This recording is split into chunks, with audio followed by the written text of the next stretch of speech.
ரிஷபராசிக்காரர்களுக்கு இந்த வார கிரக நிலைகள் அப்படின்னு பார்த்தோம்னா, உங்கள் ராசிக்குள்ளேயே குரு பகவான் பயிற்சியாகி வந்திருக்கார்.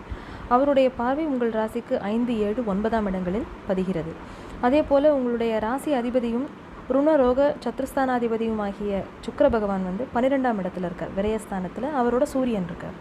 லாபஸ்தானம்னு சொல்கிற 11ஆம் இடத்துல ராகு, புதன், செவ்வாய், 5ஆம் இடத்துல கேது. இதுதான் கிரக நிலைகள். இப்போது குரு பயிற்சியால் ரொம்ப நல்ல பலன்கள் பெறக்கூடிய அற்புதமான பலன்கள் கிடைக்கக்கூடிய ராசிகளில் ரிஷபராசியும் ஒன்று. அவங்கவுங்க வாழ்க்கைக்கு வயசுக்கு ஏற்றாற் போல் எல்லா சுப பலன்களும் நடக்கும்.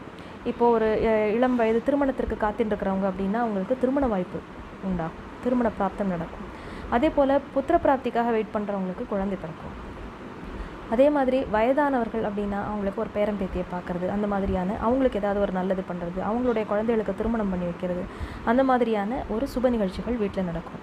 ஸோ இந்த மாதிரி வயதுக்கு ஏற்றாற் போல் ரிஷபராசிக்காரர்களுக்கு நல்ல சுப பலன்கள் இப்போ கிடைக்க போகிறது. இப்போது இந்த வாரம் என்ன நடக்கும்னு பார்த்தா அதோடைய துவக்கமாகவே இது இருக்கும்.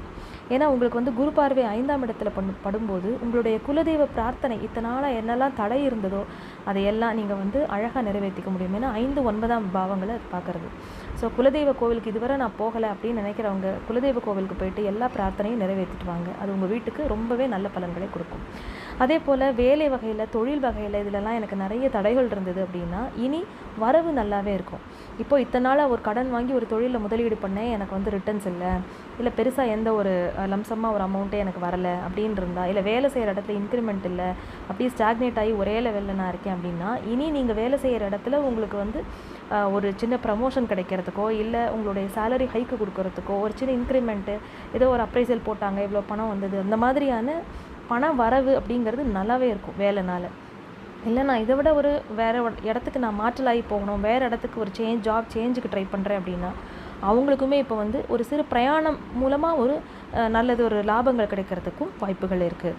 இதே மாதிரி உங்களுடைய ஆரோக்கிய குறைபாடுகள் என்ன இருந்தாலும் அது சரியாக போயிடும். ஏன்னா உங்களுடைய அதாவது நோய்களுக்காக நம்ம விரயங்கள் பண்ணுறோம் அப்படின்னாலுமே அது ஒரு நல்ல விதமாகவே இருக்கும். ஏன்னா உங்களுடைய ராசி 6ஆம் அதிபதி உண்டானவர் 12ல் போய் உட்காந்துருக்கார். ஸோ அப்போ என்ன ஆகும், ஆரம்பத்தில் ஏதாவது ஒரு நோய் தொந்தரவுகள் ஏதாவது ஒன்று இருந்தால் கூட அது மருத்துவ செலவுகள் மூலமாக நிவர்த்தி பண்ணிக்கிற மாதிரி இது இருக்கும். அதே போல் உங்களுடைய தகப்பனார் வழியில் ஏதாவது நான் தகப்பனார் வழியில் ஒரு சொத்து எனக்கு வர வேண்டியிருந்தது, அது இப்போ தான் வந்திருக்கு அப்படின்னா அது பாக பிரிவினையாகி வர வேண்டியது எல்லாமே ஏதாவது டிஸ்பியூட் இருந்தாலும் அது செட்டில் ஆகி அந்த சொத்து அதை நீங்கள் விற்று அதை ஒரு முதலீடாக மாற்றுறதுக்கு உண்டான காலகட்டமாகவே இது இருக்கும்.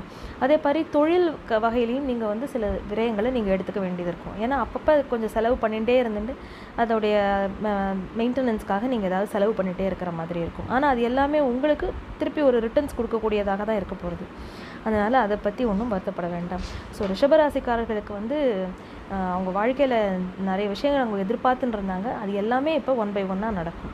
ஆனால் ஒரே ஒரு விஷயம் என்ன அப்படின்னு கேட்டால், குரு பகவானும் சுக்கிரனும் எதிரெதிர் அணியினர்னு சொல்லுவோம். குரு நம்மளுடைய ஞானத்தையும் இதையும் தருவார், அருளையும் தருவார்.